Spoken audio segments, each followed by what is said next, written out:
everyone, welcome back to another episode of TJ Hates Quitters over here on Silent Podcast, where we are anything but silent. My name is Kari. I am joined by my co-host Katie and our special guest this week, none other than Pooya. Pooya, how are you doing? Welcome to the show. Thank you for having me. I'm doing well. You know, it's a busy season as far as TV goes, but I'm trying my best to keep up with all the good stuff, and the Challenge USA is one of them. So I'm excited to be here to talk about it. What else is the good stuff? Ooh, let's see. There's scripted and non-scripted. Which direction you want me to take this? Let's start with non-scripted and then go to scripted. I just want to see what is on the plate of Pooya in terms of TV shows he's watching. No. I feel like this is a trap. You want me to say Big Brother, and you're like, that's not good. Listen, I will not criticize whatever you're watching. Yeah, I'm not going to criticize whatever you're watching. I just want to hear. That's it. No, now some of them have started to finish. So I Love Island UK and US watched both of them back to back. 90 Day Fiance. US was good. UK was better. That's my big takeaway. UK up until I think right after movie night. So I have a week left of episodes to watch, and I fell off with US a week into it, but I think I'm going to go back and watch it. Yeah, I saw the final 30. Okay, that's good. Yeah, but the thing is with Love Island, the last week is very much just meh.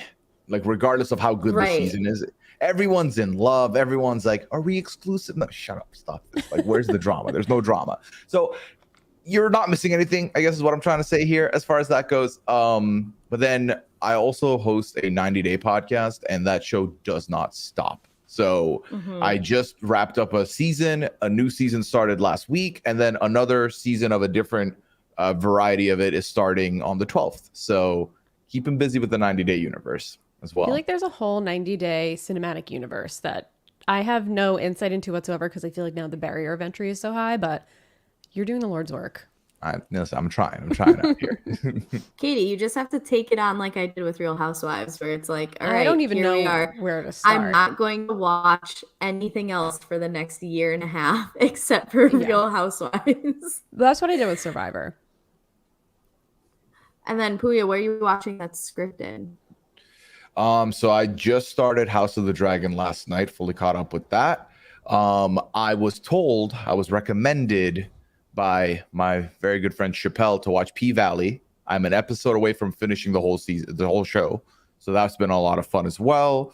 And then at this point, I'm trying to finish shows so I can make room for catch up with Miss Marvel and She-Hulk, because my MCU stuff I've fallen behind on in the last 2 months. There's just not enough time in the day. Yeah, truly. Yeah, lots of TV. It's a lot. Yeah. It's a lot. Yeah. Well, we're glad that you made time for us, because I'm excited to have you. I mean, obviously, we've been in the same circles for a while, so having your tweets on my timeline about the challenge, it's always making me laugh. Always. Thank you. Yeah, it's been a lot of fun. I feel like, I joked about Big Brother at the beginning.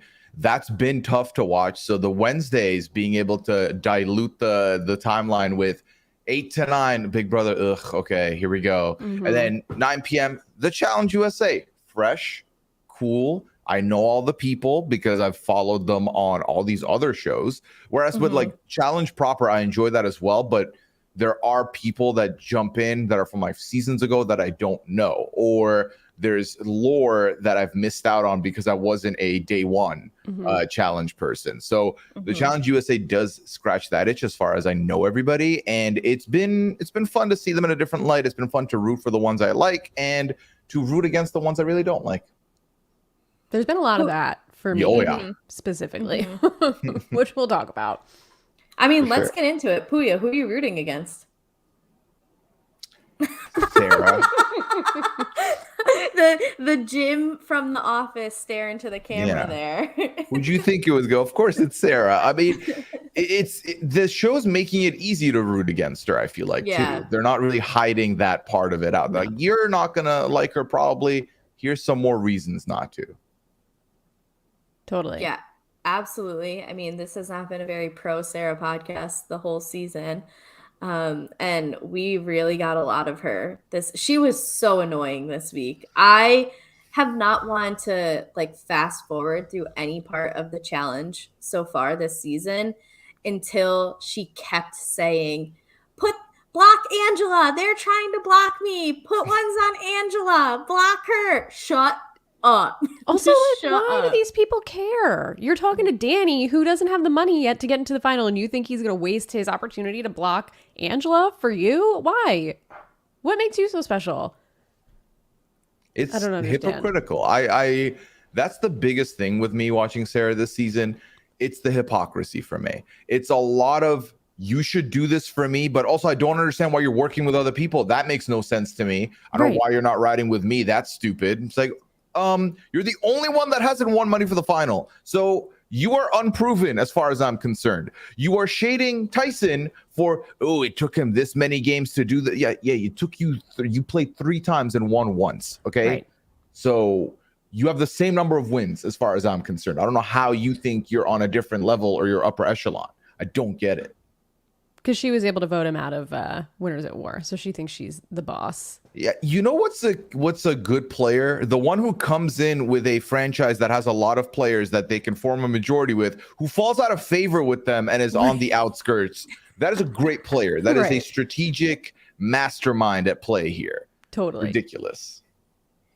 Where she got me with her hypocrisy this week was when she was saying to Desi, like, the women have been doing the men's dirty work all season. Desi, you need to do this. You have to do this. Oh, so Desi needs to do your dirty work? Like, what is, if you want to control, put yourself in a situation to have control, aka win something. I was just like bewildered by all of that.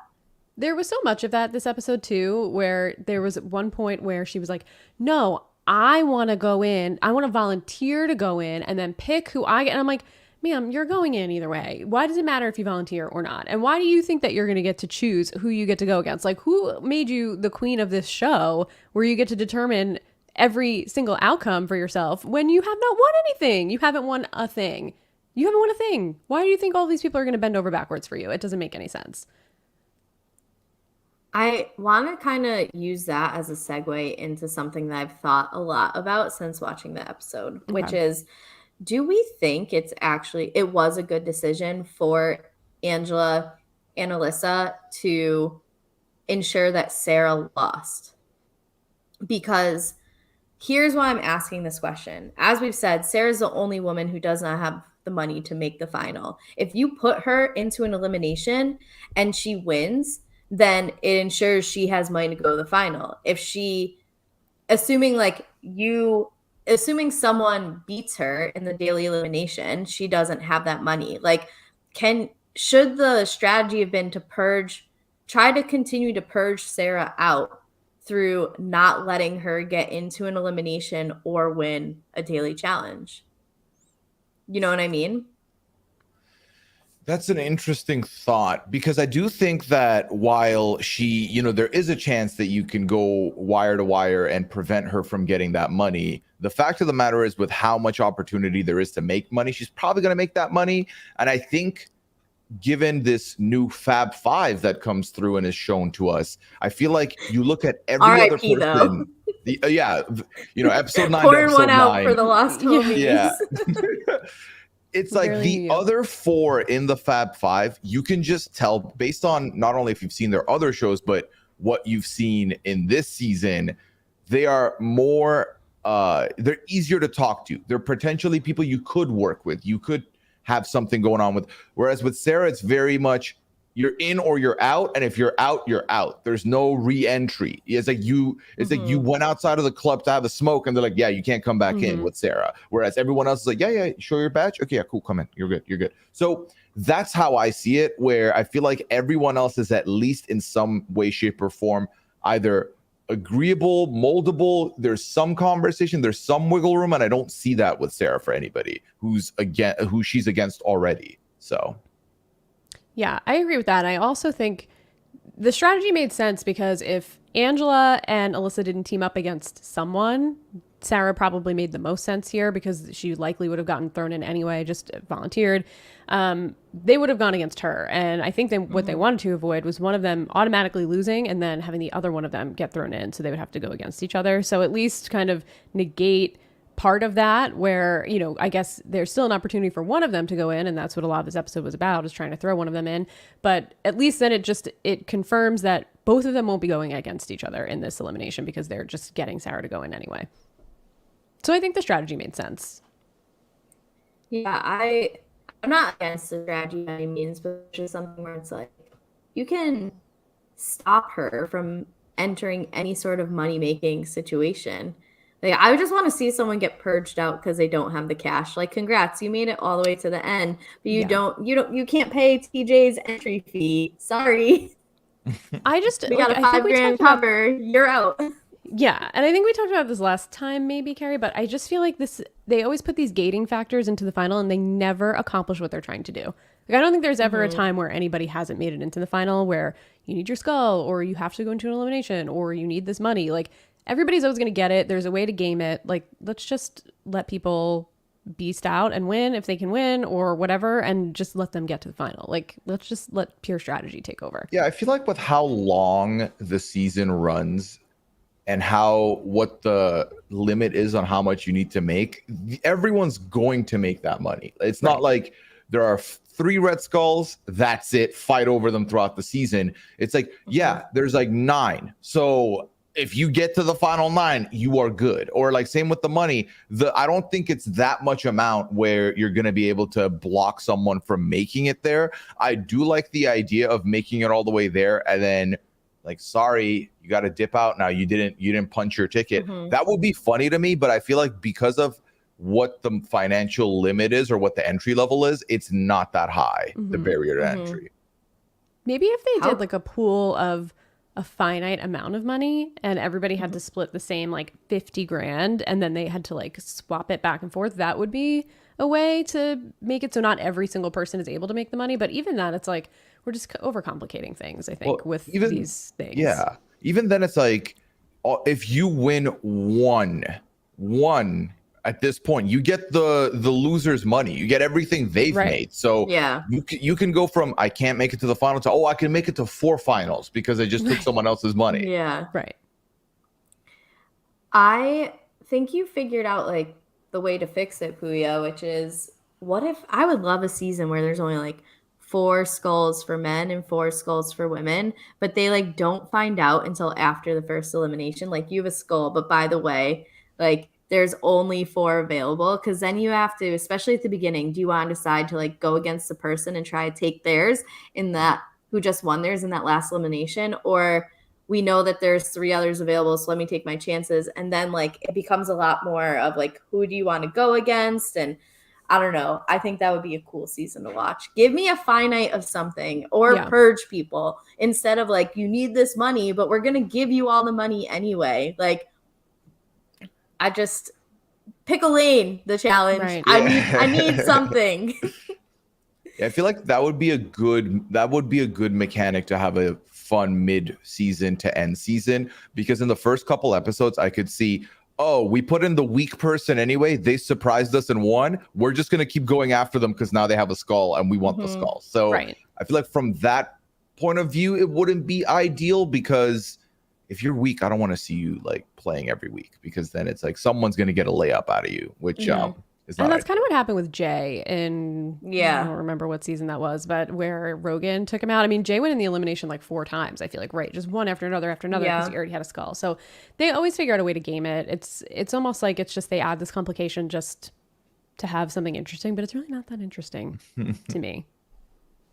Yeah, especially because at the end, you're almost guaranteeing that everybody has some money. It can be interesting. It has the potential, but you can't offer so many or like so much money. Like, make it where you have to win 2 dailies to qualify, versus like you win 1. Like, Tyson's been qualified since episode 1. Not that that's interesting. Not that I don't want Tyson around for the final, but it's more so like, okay, so now what?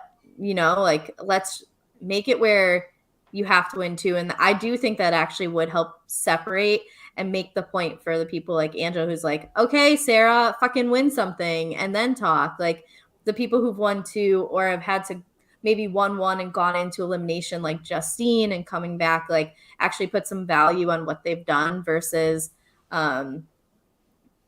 just like, especially with the partner setup, kind of like stumbling your way into 5K to win. Just sit us in a room, MTV. Like let us talk this out with you. Like we'll just give want you to talk. some ideas. There's gotta be. We'll get there. We'll get I there won't at even some point. charge you like a high hourly rate for this conversation. I just want to have it. I just want to help. That's all. Right. All right, let's talk about this week's daily challenge, because I know that what it made me want to do was build a rocket ship, kidnap Sarah Lacina, and put her in it, and then send that rocket ship straight to the sun. Because, my God, that woman was so annoying during this whole thing. All right, this challenge, they enter a stadium, and throughout the stadium, there was like coins, circles, these like big discs, circle pieces. Yeah, discs, I guess. and you had to. Now, this is where I was a little confused. Pooya, something you should know is Katie and I don't really listen to TJ's directions well. I try, but I black out during that. Like I can't. My brain cannot comprehend what Jeff Probst. Same thing. Anytime they tell me the directions of a challenge, I'm like, I don't know. So, were some of them just black discs and then others were your color, or could No. you take On the any opposite disc? side, one Yeah, was the black, back and then of them was plain black, and if you wanted to block someone, you would put the plain black side of your chip that you've brought down on their mat to like block them. Otherwise, if you were going to use it for you, you would put it with your side facing up on your mat. Yeah, so you had the option. Either take your disc and then put it on someone else's with the black side up, or take it and put it on yours with your color up to try and collect 4, because I guess we can't say connect to 4, obviously, for reasons. Why didn't they make this harder then? I feel like that was, for some of them, basically like a straight sprint of being, I don't know, whatever. I'm not going to criticize it right now, maybe in a minute. So essentially, every person had like a 5x5, 6x6 grid. It was bigger than 4x4, which also made no sense to me.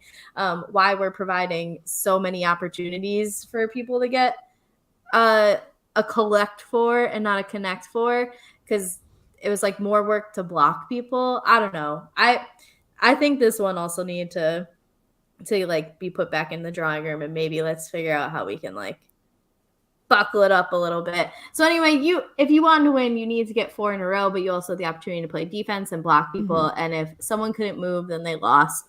So you basically had to like sprint up stadium stairs, go get your discs, bring them down, a lot of running. Angela and Alyssa, I'm team Angela and Alyssa, by the way. I got a little bit of hate for this on Twitter. Did you? Yeah, I had people be like, aka Keisha, if you're listening, blink twice if something's wrong. Like, what? Are they the bad guys that I should know about? Well, I will say, to me, this episode was the biggest, oh wow, the show figured out how to make me root for them a little bit, and that is Sarah being down their throat. Definitely made me feel like, okay, I hope you take this, because it was 2v5. I like 4 out of the 5 on one side a lot, and then I do not like 1 on the 5 a lot, and the other 2 are outnumbered. So to me, it's like, do I want to see Sarah run this? No, of course not. Also, they are aligned with some other people that I like. Hello, Tyson. So part of me is like, well, they also get that, the adjacent rooting because of that. Like, if what's good for Tyson is good for me. So I think those factors are what led me to also feel that way. Otherwise, I could totally see why people have not liked them. I feel like Angela from BB20, like, people have not been a fan of. And then Alyssa, with the stuff that happened this season with the BB23 mutiny, has been also a point of contention. But all of that is outweighed by Sarah Lacina. I'm sorry. It just is. It just is for me. Yeah, I totally agree. The hate factor for Sarah is way more or way higher than any anti-Alyssa sentiment that I had earlier in the season, which I still am not an Alyssa fan. I do kind of feel like she's maybe riding Angel's coattails a little bit here so far, but A little bit. yeah, like she's just not really doing it for me. Angela, I think she's interesting because I do feel like she's a competitor. She was a competitor on Big Brother. She's interesting to watch, whether you like her or not. She's interesting television.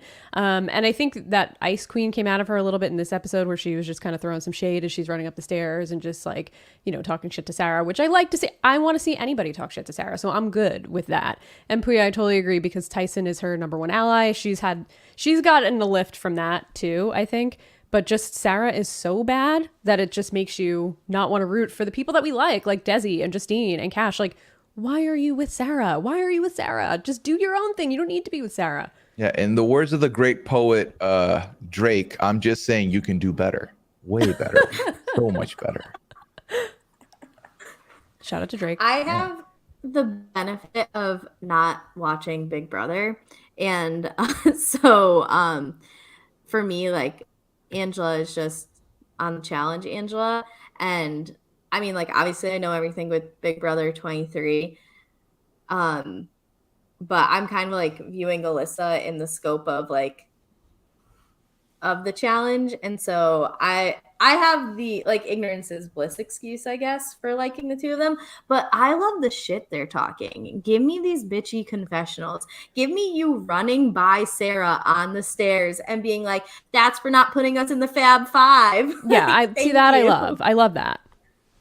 I will take that every day. Yeah, and like again, because here's the beef with Sarah. One of the beefs with Sarah is that she likes to front being this competitive person who, like, you know, understand game respects game. I think that's the big is like game respects game, but then is incredulous over two people targeting her and is also incredulous that her team isn't doing exactly what she wants. And at some point you got to respect they were outnumbered 2-5. They were able to execute this. You failed to communicate and you didn't have them in your group. You had no interest in working with them. So you can't have a problem with that at all. And then again, in the bar scene later, when Alyssa was like, I just want to make sure, like, you know, you understand this isn't personal. She was so shady towards it. It's like, again, I think Alyssa would have not had these reactions that you're having if you targeted her, which you wanted to block her, but that block you getting blocked by her, and that didn't happen. So that's one of the reasons I can't. If someone tells me that, you know, they're competitive, but they also game respects game, the better team won, that mentality, I'm all about that. But then what I don't like, even more so than a sore loser, is someone who tries to be like, I'm not a sore loser, and then proceeds to be a sore loser. Yep. That I can't forgive. Yeah, I completely agree. Just the level of entitlement that comes from Sarah, that she thinks that she can run around and direct every single person that's competing to win, to not go into the elimination themselves. Like, why would they put you above themselves? It just doesn't make any sense. And then I think a perfect example of this is earlier in the episode, Justine is talking about why Angela needs to go, and she's like, God put everything in when they made Angela. He was just, you know, he was just lazy and he put all of this amazing stuff in, and like, she's the best. So I'm sorry, she's great, but she has to go. And like, that's a way you can say, I'm targeting her because she's good and she's a threat, without being like, Angela has improved herself, so I'm going to take her out because she sucks. It's like, what? Like, what are you talking about? Thank you. That was the first time I've ever done it. Thank you. Also, I'm scared. But yeah, I just cannot with her attitude of like, Angela can't, like, I don't understand why you think that she hasn't proven herself when she's won 3 daily challenges and she's outplaying you over and over and over and over and over again. You have this alliance of 5 people and they're not even coming to your aid, and she's 2 people and she still outplayed you. So what are you mad about? Be mad at yourself. Be mad at your alliance named Fab Five. You couldn't do something better. Like, come on. Yeah. Well, I famously hate the Beatles, but they're the Fab Four, right? Not 5, so I guess. Yeah. Yeah. It's just the funny thing to me is her first season, top 5 baby, first season of Survivor, top 5 baby, and then here Fab. I was like, yeah, the number 5 is not for you. Do not listen to Lou Bega. Mambo number 5 is your worst nightmare. Do not. Yeah. What for me, Fab Five is Michigan, like Jalen Rose and blanking on everybody right now, but like like I've watched a documentary so many times. So like for me, Fab Five like is just a way cooler group, and Sarah Lucina can't be a part of like the cool. Like there's just no comparing. So I don't know. Come up with something better, but. Well, a little bit on the Fab Five. It sounds like I read, shout out to Mike Bloom's parade interview earlier today, and sounds like they were not even a real alliance. They were just on a boat and they were like sitting together and they were like, oh, we're so fab and there's 5 of us. So like, shout out to the Fab Five. But they weren't actually working together up until the boat, which is why we haven't seen them up until that episode. And then they just completely fell apart. They had no plan. In the exit interview I listened to today, the conversation was, I made the mistake of cheersing to the Fab Five, right. And they were like, what are you doing? I was like, we're on a boat, we're having fun. And you said Fab Five, listen, shout out to us. So it was not that deep. And then it obviously becomes relevant for this moment, but I think that what we're seeing here is maybe Sarah thought it was more of a thing than it was, and expected the 5 to operate as if none of them are expendable and a win for one is a win for all. Therefore, you should protect me and we should get one of them to be in the bottom. Yeah.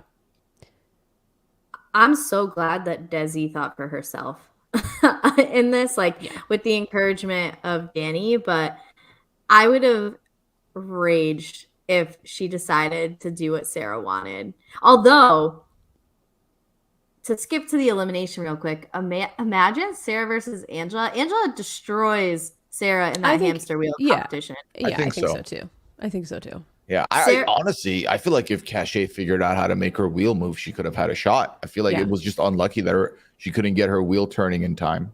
Yeah, agreed. As sad as I am that Cash is gone, the fucking entertainment I got of like the dance moves she was trying to do in that wheel to get it moving. Ma'am, what are we doing here? Do you not know how wheels work? What's happening? What's happening? I was like mad and sad and laughing all at the same time, just because the way her like feet were moving, and just like I wanted her to do well, especially because I mean, even Sarah said like, shit, if this is a sprint, Cash can beat me, but like Cash can't beat you if she's too busy doing like the electric slide in the hamster wheel. Yes. I love the electric slide. Kidding. Oh, me too. We boogie woogie all over the place over here.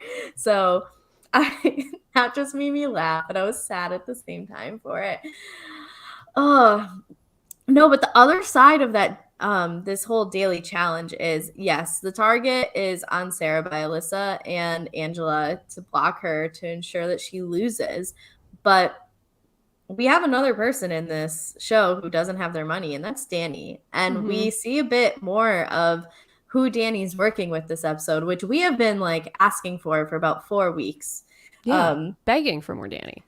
But I think we found the key to success, which is that it can't just be Kiki rooting him on. We need Blue in the mix too. We need his dad. It has to be his wife and his dad. Survivor too. I skipped that season, so my bad, but welcome to my life. So I haven't had you there. It's his first intro to the challenge. So once we brought Blue into this, Danny gets a win. But I'm kind of surprised by, I don't know, maybe not surprised, but I guess I'm glad that we're seeing the relationship between Dom and Danny.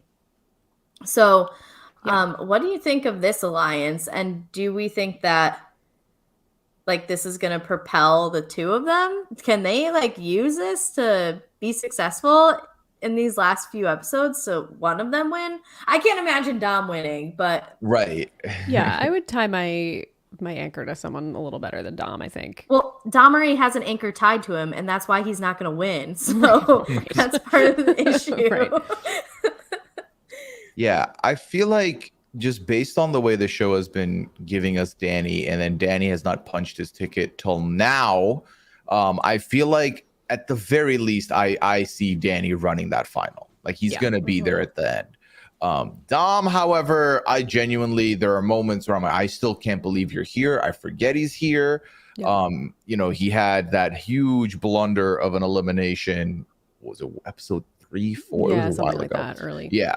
So to me, he doesn't scream good. So He's more of a conveniently in the right place at the right time with the right allegiances. But Danny, I do actually see doing decently and making a dent in this competition moving forward. Yeah, I mean, Danny's a professional athlete. Yeah. Mm-hmm.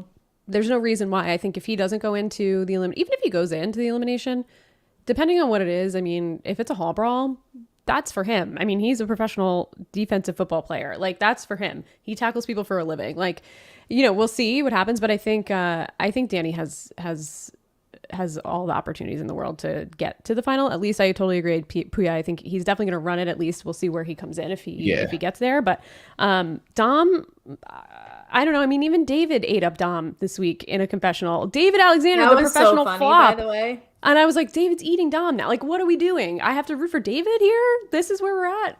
This is my life. Yeah, didn't he make the comment like, oh, this is just exposing how slow Dom is? Yeah. And I was like, man, if even David's making fun of you, you know you suck. That'd be a fun elimination. I would love to see that. David versus Dom. That would be very fun. And then if this is foreshadowing, I'm all for it. That'd be good. Oh, maybe it is. Yeah. Maybe it is.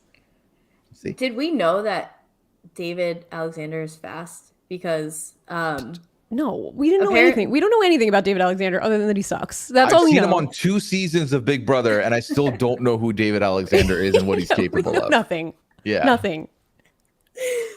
I mean, apparently he's fast. This is something we learned this week. Why? I want to know why David was so set on winning this challenge, though. Strategically, you don't need the power. You're good. There's no chance for you to go into an elimination. Like, you don't need to be fighting that hard to win. Who is he targeting? Right? Like, right. Because that's kind of like why I want him to win. Like, let's see what the fuck's he gonna pull out of his No, he's such a wild card. He has no clue what he's. No, I can't. Yeah, because it's not a men's elimination day, so he's safe regardless. So if you're winning and you don't need the money to qualify for the final, so who do you want out? Why do you want to win this? Because who do you want out? That's what I want to know. I don't know. Seems like there might be, based on the preview for the next episode. It seems like there's gonna be some drama surrounding David next week. Mm-hmm. So here we go. And this is what I know at least Katie wanted, which is more David on her screen. So she can't believe he's still here. We have like 3 episodes of the show left and he's still on the show. You called him a flop. He is a flop. He's a flop. He's going to go out in epic flop fashion. I don't even know. I don't know anything. I just know if it's David, he's going out in an epic flop fashion. That's all we know. That's all we need to know. I see him tapping out. You know what I mean? In the final. I see him getting to the final. Yeah. A la Paulie Calafiore on the floor, just like, nope, I'm out. I can't do it anymore. That, at least that's his ceiling, is where I see it. If he's going far, that's as far as I see him going. Okay, we need to quickly sidebar because Challenge Mania, which is probably the biggest challenge podcast, I know what you're about to say, is doing a comedy show in Chicago. Who's doing the comedy? 2 months. 1 of 4 people is Paulie Calafiore. Hold on. Paulie Calafiore is doing stand-up comedy? Yes. Mm-hmm. Yes. And Katie, surprise, we are comping you your ticket. You are going to Chicago. Oh, I would go 1,000%. I would pay my own way to be there to experience that train wreck in person. It's also Tech, Susie Meister. How do you say her last name? Meister, I think. The blonde who, and then someone who I didn't recognize. I can't remember his name. But yeah, Paulie is doing stand-up in Chicago. And the thing is, that is, not to get political, the Get Out the Vote weekend. And so I might be like in a different state canvassing for sister district. But now it kind of makes me want to go. Except at the same time, I'm afraid of going because that's the whole organization where someone's trying to murder me in the parking lot. So, like, what do I do? What do I do? Right. We'll see. It'll be a decision. Not a light one, but it'll be a decision. So, yeah, Paulie's doing stand-up. It drew me to his Twitter today. Which is just going to be, like, going through his relationship with Cara Maria from start to finish? I mean, his relationships in general that have been documented in like the media. Yeah. I'm hoping it's just him doing Bruno Mars again because I also watched that 13-second clip on his Twitter because it's his pinned tweet of him like That's do-si something you want to doing highlight. and singing. Yeah. Yeah. Mm-hmm. Mm-hmm. So, yeah, that's man. Anyway, okay. We were talking about gassing out. Yeah, I don't think that Dom is built for a final. I mean, I actually cannot wait to hopefully see Danny run a final. I'm assuming he's gonna make it because I just can't see him. Who wants to go against him in an elimination when you have like Enzo and David as options to go against? Enzo's still there, right? Like he wasn't even like on this episode. He was actually, he had a great confessional, I will say. Shout out to Enzo when Sarah was like, Enzo. And he was like, yeah, okay, I got you. And then just was like, nah, I'm actually not getting involved in this shit at all. And that, he really made me laugh there. I was like, you're right, Enzo. Put 1 point for you. I feel like Danny is the best suited besides Tyson for a final run. Oh, yeah, for sure. Those are the two front runners for the men, I think, for sure. Yeah, maybe I Ben, think so. but like, I don't know. I don't know. I feel like Ben has determination, but I don't know if he'll be able to. I mean, I don't know what the final is going to look like for this franchise because I could see it being a little bit lighter than like a regular challenge. So we'll see. But if it is intense, then I think he's going to fall slightly behind them. But I think he does have the determination to like just push. I don't know how much push he has though. Yeah, I agree. Pooya, I don't know. Do you watch the Challenge All Stars on? That is the one that I don't have any idea of. Yeah, it's primarily because up until I think this last season, I just didn't know anyone in the cast really. Yeah. So it was more of a, it's going to be lost on me, and I'm not going to appreciate it like I probably should. So. Yeah, that makes sense. These last few seasons of the Challenge All Stars have been peak challenge, kind of similar to Challenge USA. So, and they've had grueling finals, but not like the main show. They've had a lot of different checkpoints and a lot of like memory, some like swimming and rowing and stuff, but not as super intense, it feels like, as the main show on MTV. I'm kind of assuming that the finals will be more similar to that, because even the challenges, I think, have been a little more similar to what they've done on All Stars. Which in that case, I don't know that Ben has because it's a lot of memory. I just don't know that Ben has those skills. They stayed overnight on a yacht this past season on All Stars. Which weirdly doesn't normally happen. Yeah. Usually you have to you stand and your partner sleeps or whatever it is. And there was no twist. They were just sleeping on a yacht. It's very strange. Yeah. The twist was some of you get motion sickness, so that's not right. But otherwise, yeah, they stayed on a yacht. No, I'm definitely interested in as these things round up. Because I mean, I don't know. I'm gonna say this, Katie, you can yell at me after, but if David Alexander's again, I've never stand her. First of all, I hate that word. Second, I'm just saying she's built for a final. The long distance running, all that type of stuff. She has experience in final activities. That's all I'm saying is I'm not counting her out despite her her lack of daily elimination wins or daily challenge wins, just because we don't know what they're going to do. But there's usually a decent amount of running. So if there's a decent amount of running, you can count out the people who can't run, like Dom. Bye. And this is kind of where I'm going is, if David Alexander is capable of running, we've also seen him be able to do math and contribute. That was the other shocking thing. If he can do those three things, do we have a dark horse on our hands? Listen, I would honestly, nothing would make me laugh more than if David Alexander took the whole thing home. So I'm not against it just for the chaos factor. He's representing us in the Challenge Olympics. Imagine. About to say the idea that all right, and this is the best competitor from the U.S., David Alexander. Yeah, I'm kind of here for it. Okay, I now have who I'm rooting for. Yeah, which is David Alexander. Wild. All right. So from our daily challenge, Desi wins for the women. So that's her second daily and first single or like individual win, which is awesome for her. Every time I like see her competing or just on my screen, one, I am just in awe of her beauty. She I is was just gonna say, were you struck by her beauty? 'Cause she's gorgeous. beautiful. Yeah. She is so gorgeous. But second, just like kind of makes me sad that she went out so early in her season of Survivor.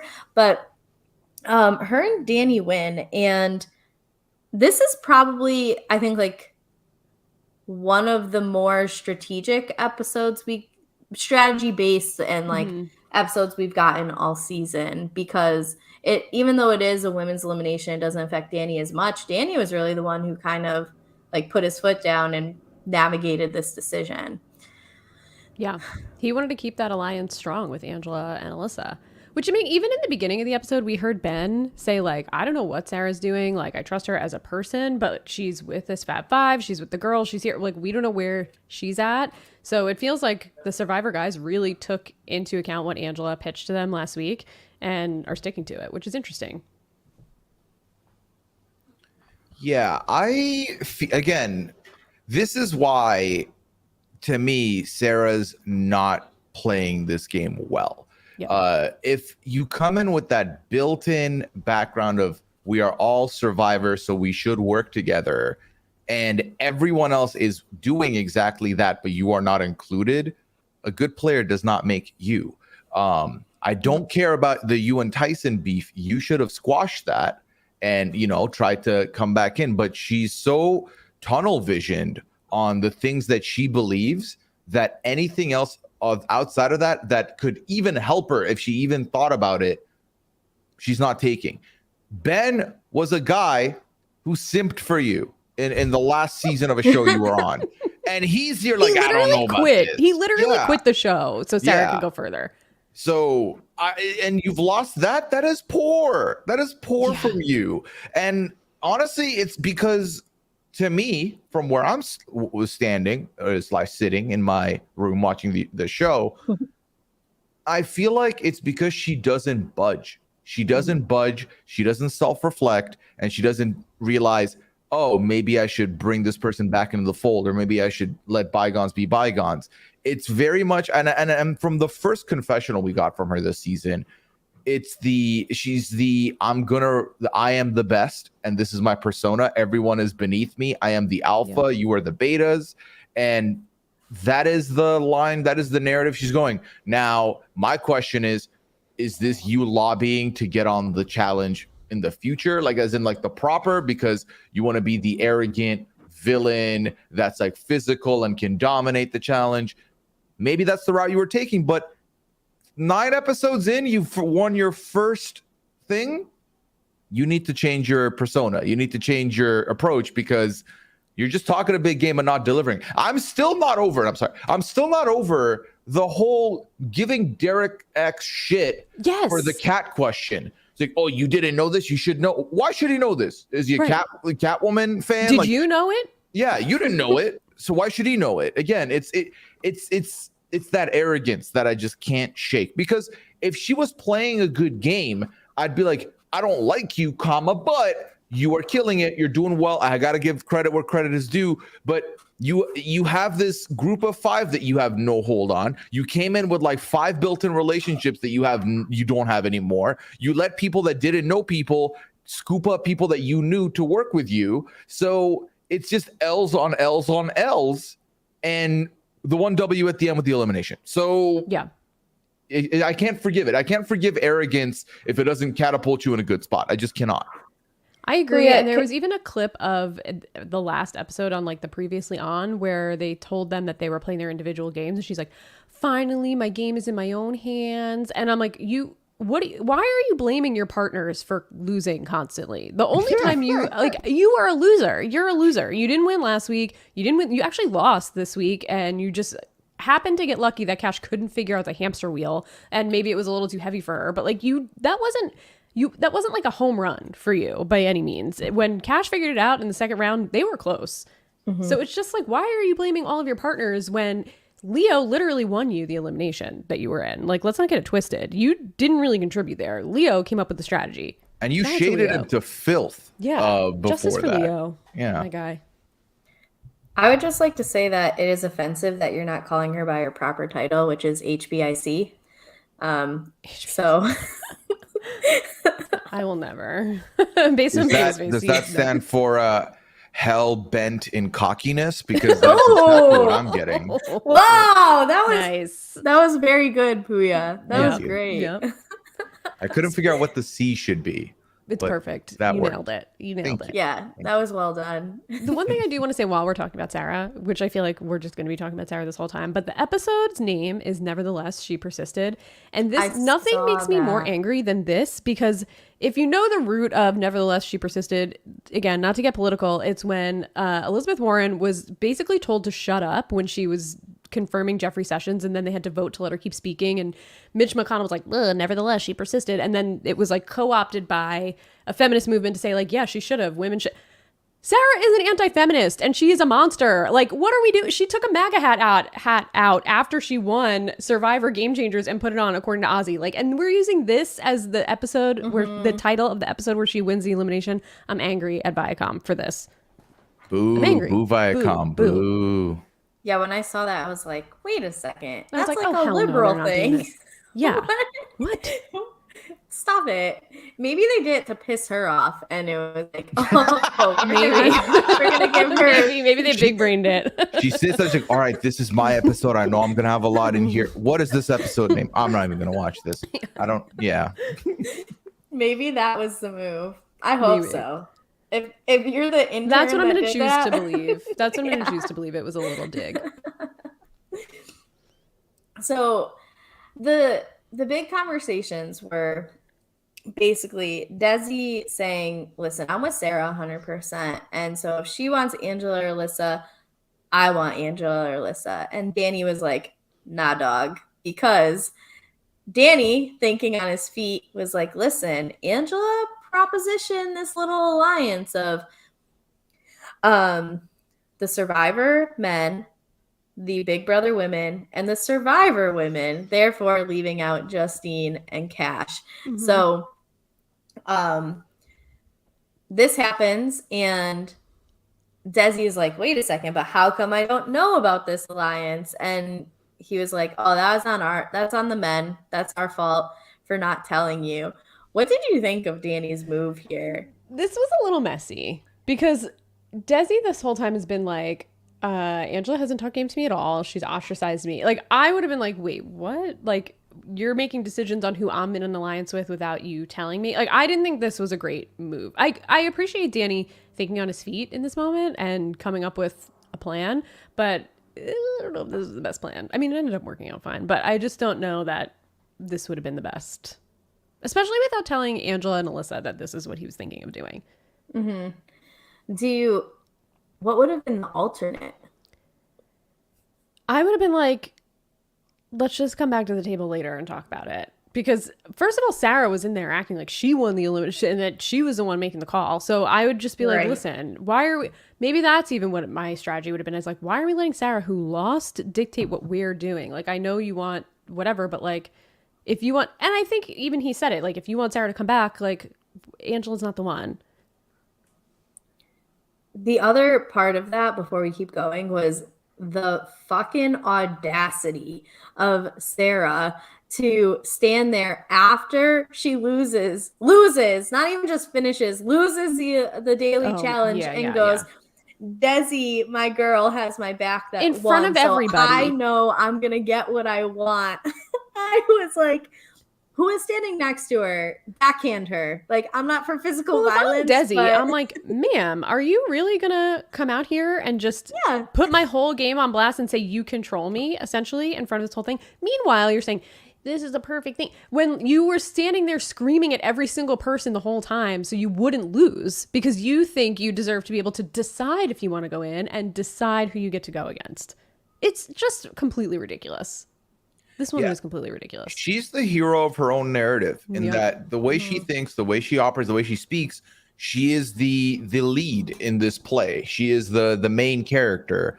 And if I'm playing this game, the last thing I want is for someone to, like you said, put my game on blast, make these grand assumptions in front of people that, oh, they've pocketed me, so I've pocketed them so much that I can tell them what to do and I'm going to get what I want. Because all that does is give Sarah the false perception that she is running this. Yep. And it might give others the perception that we need to get her out, but if we don't want to deal with her bark, we'll go after you. So if anything, for me, if this was happening to me, this is where I'm like, I am out. I cannot be associated. If someone gets rid of you, I'm not going to be mad at it because this is a detriment to my game. Ben should have threw her in against Enzo. In hindsight, Ben, you could have fixed all of this. Part of me feels like they probably said no because it was a hall brawl. Like maybe if it was this elimination, they would have let it happen. But I think since it was a hall brawl, they probably were like, no, you can't. Yeah, I could This is where we draw the line on safety. Yeah. We'll let Leo get like a neck and head injury and then just make it seem like he was a poor sport afterwards. But Tara, no, you can't go in against Enzo. Pooya, what did you think of Danny's move to tell Desi, hey, listen, so we've got Angela pitched Survivor Men, Big Brother Women, Survivor Women. And in this moment, kind of out of nowhere, without talking to anybody about it before making this decision. Like, what do you think of this game move? I feel like it was a bit of a slip of the tongue from where I'm standing, but I'm not necessarily mad at it. Again, we're talking about someone who you're supposedly aligned with, full on saying out in the open, hey, this is my girl. She's going to work with me. I'm going to tell her what to do and she's going to listen. So I'm blessed. I'm living a good life. You are all losers. So for him to come in and give her this information of like, hey, so we have this going on. If you want to get involved, like that would be pretty chill. I feel like it worked out because Desi is good at what she's doing. Desi realizes, let me just make it to the final. Let me just, that's the path. I'm trying to get to the final. That's the objective. So if I play ball here, I'm good. I still wouldn't be the target for the now Fab Four, TM. So I think this is a slam dunk for her. But if we're looking at it from Danny's side, it's a big risky slip up that you just put out there. Because you say this to the wrong person, they expose everything, they publicly denounce it, and they're safe so that you can't put them up. And then you have mess to pay and hell to pay because next week it's a male elimination. And now there's this huge alliance that you've put out there as a formidable force that needs to be taken care of. Do we think that this ends up being, by this I mean putting cash into the elimination as opposed to Alyssa or Angela, a better or like a good move, bad move? Because I can see two sides to this. I could see it as, listen, I kept you four safe, like I kept Alyssa and Angela safe, like she should be, because there's got to be at least one more women's elimination, right? Like, is she safe from everybody, or did she piss off the Fab Four, Fab Five, whatever, and now has a target on her back? Like, what is it good? Is it bad? What do we think is going to happen here for Desi? Because I could see both like narratives kind of playing out depending on how it goes down. I just don't know how it will. I think she'll probably be okay. I think we know the finale's on the 14th, right? So there's only one more episode and then there's the final, right? Are they going to give us the final in one episode? Because if they do, I will be the happiest person. Yeah. When they stretch it over two, it makes me so mad. Finals are like my least favorite episode of the whole season. Yeah, they're not fun to watch, honestly. But I think, what I think is going to happen in this next episode is probably we're going to get a male elimination and a women's elimination because we're going to need one more of each, because I don't know why they decided to randomly switch up the format of the show with like 2 episodes left, but whatever, they did. So we'll probably get one of each as a double, and then we'll go into the final. I think Desi will probably be okay because I think the women are probably going to try and still focus on Angela and Alyssa, I would think, to try and get one of them out if they can. And I don't think the guys are going to... She's Survivor strong with the guys. Like, she stuck to that alliance with them. I don't think Sarah's going to come for her. I think she'll be fine. I just don't think there's enough time for it to backfire on her at all. That makes sense. Pooya, do you think anything different, or you just... No, I think I co-signed that. I'm checking right now. The finale is the 14th. It's a 2-hour finale. So okay. Oh, yeah. Okay. So but we'll it'll be definitely done by then. The final in one episode then. Yeah, so that's good. Does that mean it's going from 9 to 11 Eastern? Probably. Yes. That's annoying. Can't I'm you just like assuming. not show Big Brother that Wednesday and let it go from 8 to 10? Because I mean, Big like, Brother come on. schedule's already janky as hell the week after. So Yeah, it's a mess to end the season. Yeah, so this Wednesday we'll have a male elimination. So is it just 2 more people get eliminated, then everyone else is running the final? My guess is we're doing a final 5. Yeah, I guess so. And then they'll probably do like an elimination midway through the final, which they've been doing the last couple. Yeah, So like that's a purge moment. Yeah. Mm-hmm. Okay. Interesting. Well, we'll see how that plays out. We will. In our elimination, Cash gets thrown in, and that was like Danny's target from the get-go, which he didn't really explain why, but he said like the only person I want in is Cash. And I find that to be a little interesting why like Justine kind of slips by, because she's also Love Island. But I believe in my own head, this was never said, because they probably don't want to run a final with Cash. Yeah. I think anybody would be happy to run a final with Justine. She's a beast. She's awesome. So I think she's probably the weakest link out of the women. So I would think that they don't want to run one with her. Yeah, it makes sense. Coming onto these shows not being able to swim well is really just the target on your back. Yeah, especially in a final. That's bad news. Yeah. Absolutely. And so they end up deciding to throw Cash in after much deliberation between like, should it be Angela? And then they agree, no, Angela. Angela's not going in. So then, but Desi says like, fuck Alyssa though, which by the way, if you guys watch this on Paramount, they still include all the swearing, which I enjoy a lot. So like watching live is great to be able to be on like the Twitter game of it all, but watching it on Paramount's fun because I just love like when a good motherfucker is dropped on my television screen. So yeah, thank you for that, Paramount, for eliminating the censorship. I'm an adult. Let me hear these words. And despite this, they still decide to put Cash in. And as we've talked about, it's basically this hamster wheel contraption where you have to run on it. And after a certain amount of time, it will pull this string. The string is attached to this like buoy thing. The buoy gets pulled to your side. You need to win 2 out of 3 matches in order to win the elimination. So Sarah said, like, listen, Cash is fast. And so there's a chance that she could win this. If it's long distance, I think I have her in this. And unfortunately, Cash just like, couldn't get the wheel spinning. Physics was not on her side. It was not. It wasn't. She did say in her exit press that it was very heavy. But she was like, hamster, just get in the wheel and start running. I think she said that in Mike Bloom's interview. And I was like, okay, well, I mean, there's more to it than that. Yeah. To be fair, I would probably be in the same spot. Yeah. Yeah. And she was just like dancing side to side. Yeah. I can't get it out of my head. I feel bad for her though, because I would rather have Cash here than Sarah. I think we all would. Oh, yeah. 1,000%. Yeah, definitely.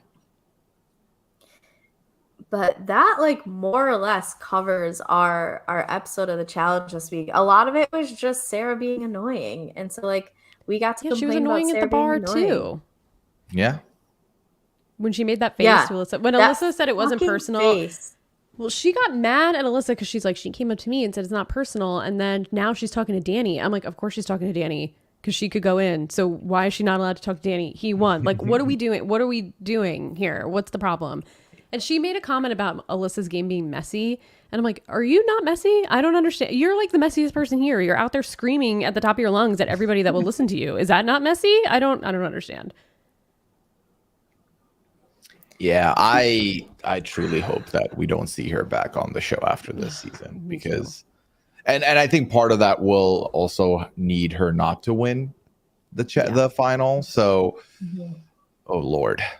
So do we think that the final is going to be run in pairs or it's just individual?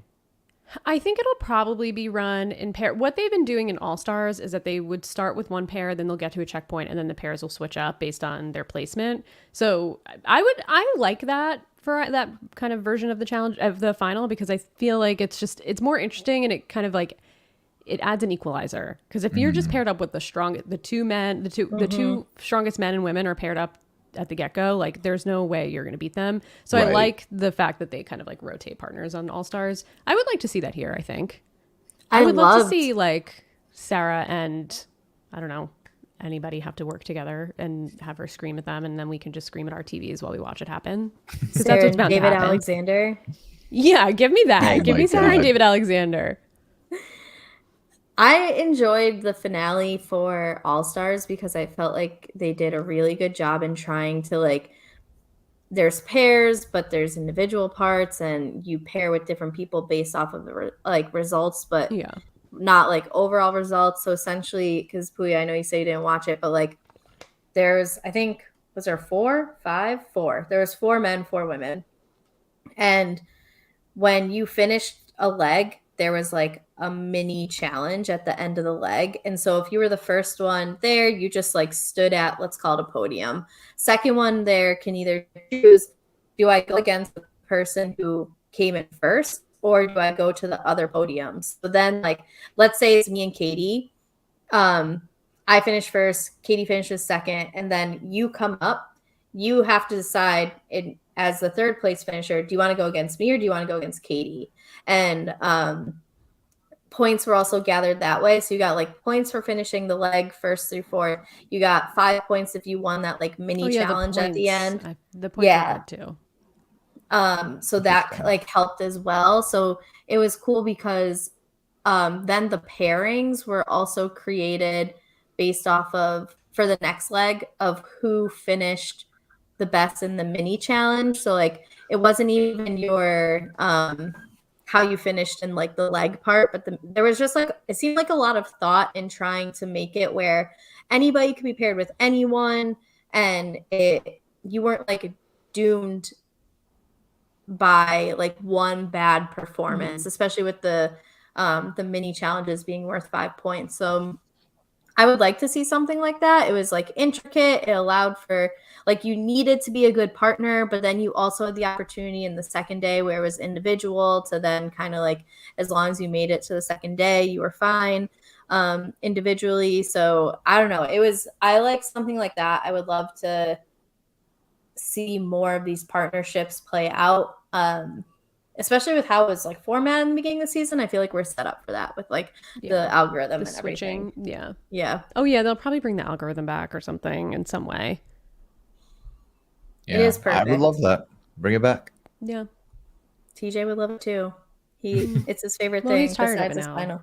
He's Yeah, over it. that's true. Maybe he just need a little break, like just a vacation from the algorithm. Now he's back for it. Yeah.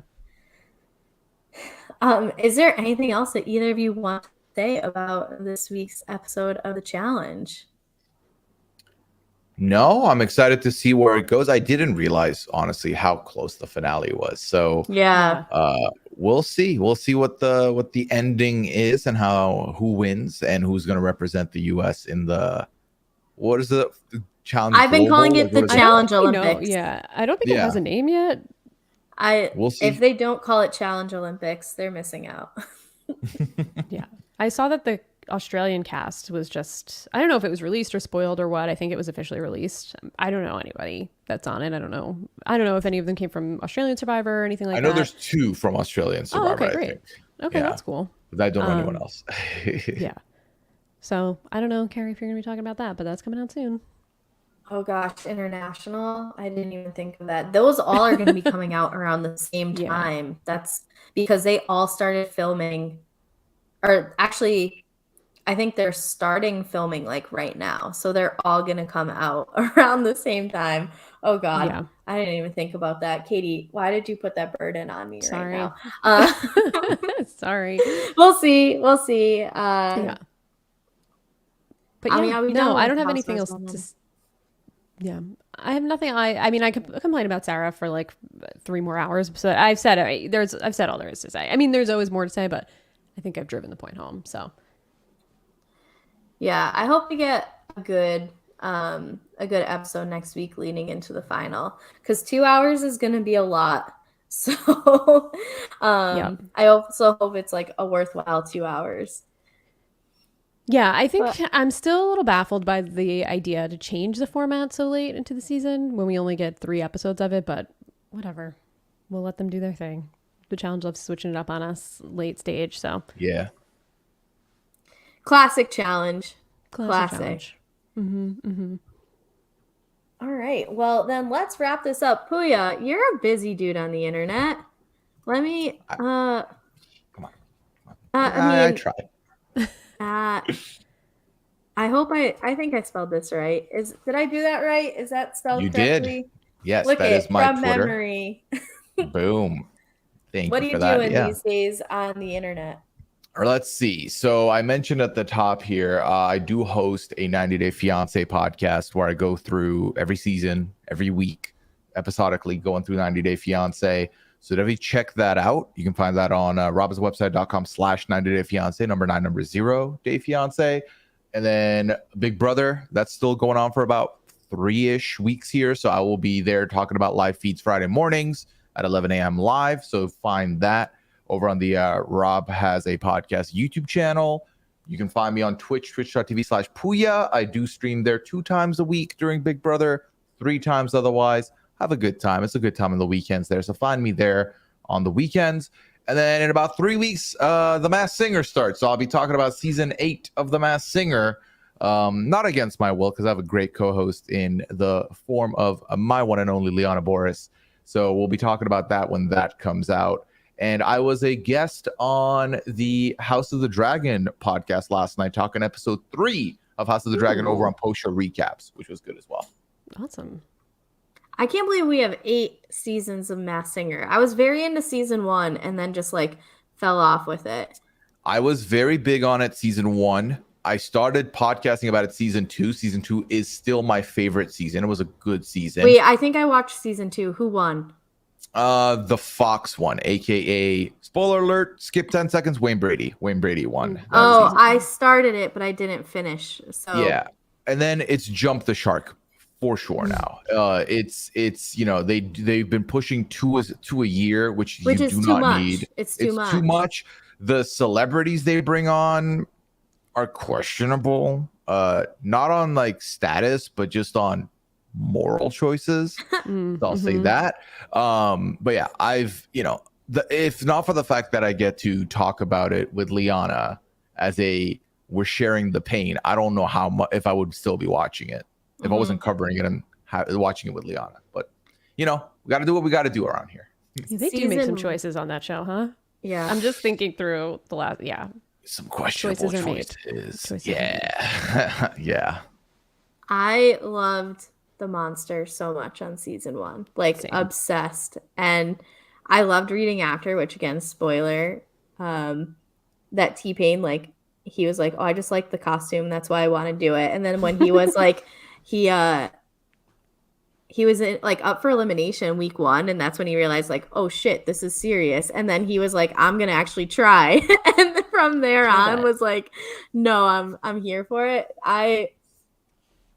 It should have just ended after T-Pain, to be honest. Yeah, how can you top T-Pain? It's a massive peak right out the gate. Yeah. Yeah, he was so good. So I really enjoyed season 1. I was watching it over other shows that were on at the same time, and now I just kind of forget about it. So, but good luck with that, Pooya. Have fun. Thank you. They have a I'll great try. theme song. They have a great theme song. We do have an amazing theme song made by the one and only Glances.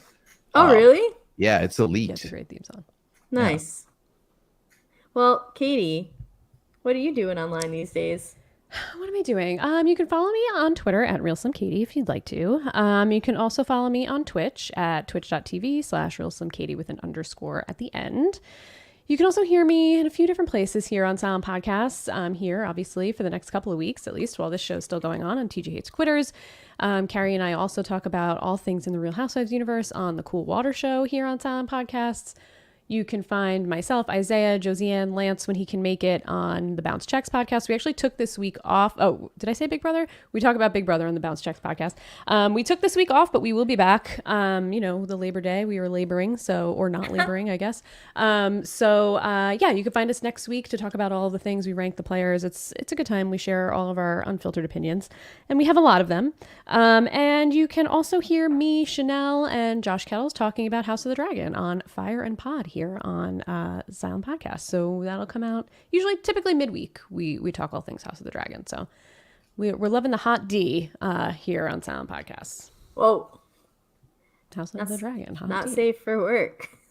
No, I mean the show is not safe for work. No, definitely not. That's for sure. And I'm KGD26, wherever you want to follow me. Katie covered all the stuff that I'm currently doing, so I don't need to say it, which is perfect. But otherwise, if you are watching us on YouTube and are not playing along in the comments, I don't know why you aren't. We love that. But you can watch us on YouTube and Twitch, Silent Podcast. Search it, follow us, subscribe, whatever the terminology is. We're on Twitter, silent_podcast. And if you listen to us in podcast form, rate, subscribe, 5 stars. This was a 5-star episode. We kept it short, sweet, and complained about Sarah Lucina. Like, what else could you want out of a TJ Hates Quitters episode? I can't think of anything. So follow, rate, 5 stars, whatever I didn't say already, but it's fine. So in conclusion, thanks for listening. We will be back Wednesday night to cover this week's episode. The penultimate is the correct word for it, I believe. Episode, and then we'll be back soon also with Housewives coverage. But Pooya, thank you of course for joining us. You are phenomenal. And until next time, thanks for listening, and we will catch you later. Bye.